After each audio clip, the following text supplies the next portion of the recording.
What's up mga beautiful people? Kayo po ba mga beautiful people ay lagi pa rin nakakaranas ng inggit ng mga tao na nasa paligid po ninyo?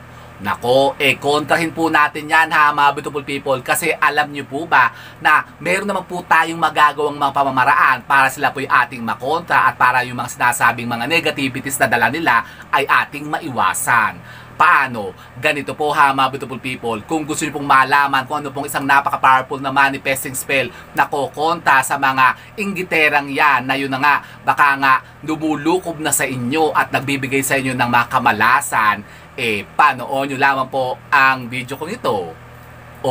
Siya, go mga beautiful people. Naku.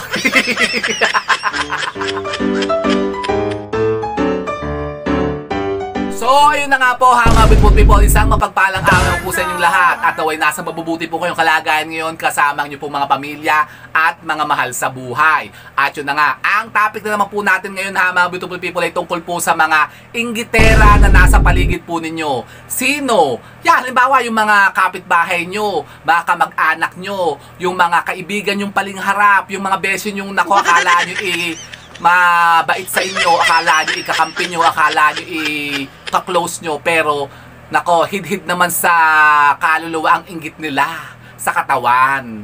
Nako, kapag kaganyan po ha mga beautiful people, negative po yan, kasi maaaring yung mga taong yan na may mga maitim na galit at yun nga, inggit sa inyo, nako, pwede kayong gawan yan ng kasamaan, pwede kayong ipanalangin ng masama niyan, pwede kayong isumpa niyan, at pwede kayong usugin ng mga taong yan kapag ka sila po yung naiinggit sa inyo. Kasi, di ba sabi ko nga sa inyo, ang inggit po ay isa po yan sa 7 pinakamasamang ugali ng tao. At kapag ka kayo po yung kinainggitan, ako, nakakamatay po yan ha, mga beautiful people.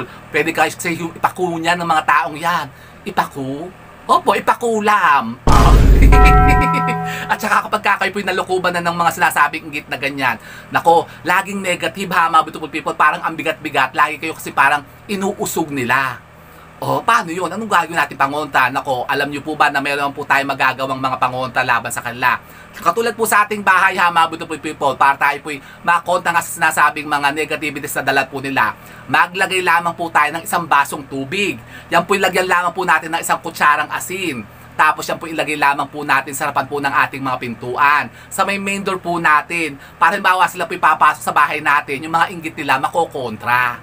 Yan, halimbawa usugin kayo, halimbawa kayo pinapanalangin ng masama, kukontrahin natin yan sa pamagitan po ng ritual na yan na paglagay po ng isang basong tubig na meron pong isang kutsarang asin sa ating may pintuan. Simple lamang po yun ha mga beautiful people, naku, napaka-epektibo po niyan. Pwede nyo rin po yan gawin. Ilagay nyo po yung tubig na yan, isang basong tubig sa ilalim po ng inyong pong mga higaan na may isang kutsarang asin, at makikita nyo, yan po ay bubula-bula, at makikita nyo asin tataas yan, parang mamumuo yan, parang bubulwak yan ha mga beautiful people. Ang ibig sabihin po nyon, kinokontra niya yung mga sinasabing negativities na yan, na maaari nga pong yun na ang nagiging dahilan kaya kayo po'y nauusog. Pansinin nyo yan ha mga beautiful people, gawin niya. Kumuha kayo isang basong tubig, lagyan nyo na isang kutsarang asin yan, ilagay nyo sa ilalim ng kama po ninyo, at makikita nyo kinabukasan, ako parang namumuubuo dyan, bumubula yan, at yung mga asin namumuubuo siya sa ibabaw ng baso. Kapag kaganoon ha mga beautiful people, tanggalin nyo agad dyan, kasi ibig sabihin, kinontra niya yung mga negative energy na naandun sa loob po ng kwarto po nyo na nakapasok na, o yung mas sinasabing palipad hangin na maaring dadapo dapat sa inyo, kinontra po nung asin at ganun pala. Opo ha mga beautiful people. At batid nyo po ba ha mga beautiful people na meron din po tayong magagamit na isang napaka-powerful po na manifesting spell na pangontra laban sa mas nasabing inggit na ganyan, yung mga marites na buwisit na ganyan, na lagi na lamang yun na nga nainggit sa inyo at baka kayo nga po inuusog nila. Ano yan? Ito po, alam nyo po ba yung salitang artikumhal? Yan po ha mga beautiful people ay isang buhay na salita na pwede po nating bigkasin araw-araw. Yan po ibubulong lang natin sa ating sarili ng 3 beses ang salitang artikumhal. Sa umaga po ha mga beautiful people, bago kayo lumabas ng bahay po ninyo, bago kayo lumabas ng papunta sa bawa kung saan kayo pupunta, kasi baka mamaya nakasalamuhan yung mga taong ganyan na nainggit sa inyo sa opisina po ninyo, sa trabaho po ninyo, halimbawa sa mga negosyo nyo, yan yung mga kakompetensya nyo dyan. Nako, kapag kaganyan po na lagi kayong kinokontra at inuusog nila, syempre, makaka-attract kayo ng mga sinasabing negativities. So, kukontrahin nyo po sila sa pamagitan po ng paggamit ng salitang yan, ang artikumhal. Yan, artikumhal. Yan po ang pagbigkas yan ha, mga kubari kong tigang, mga beautiful people.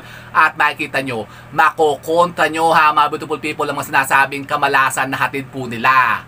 O, di ba ga? Kaya subukan nyo po yan ha, mga beautiful people.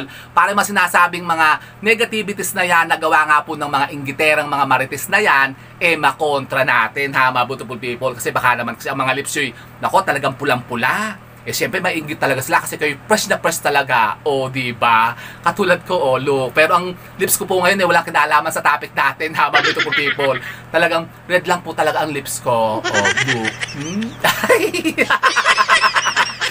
So po ha, mga beautiful people, at po kayo makatanong at pa tungkol po dito sa ating topic ngayon, pwede po kayo magtanong dyan.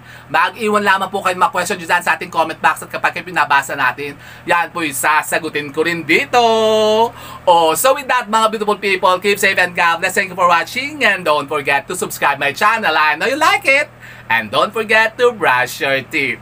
Bye, mga beautiful people. Ingat kayo sa mga giterang yan ha, mga beautiful people, kasi baka kayo usugin yan. Leche.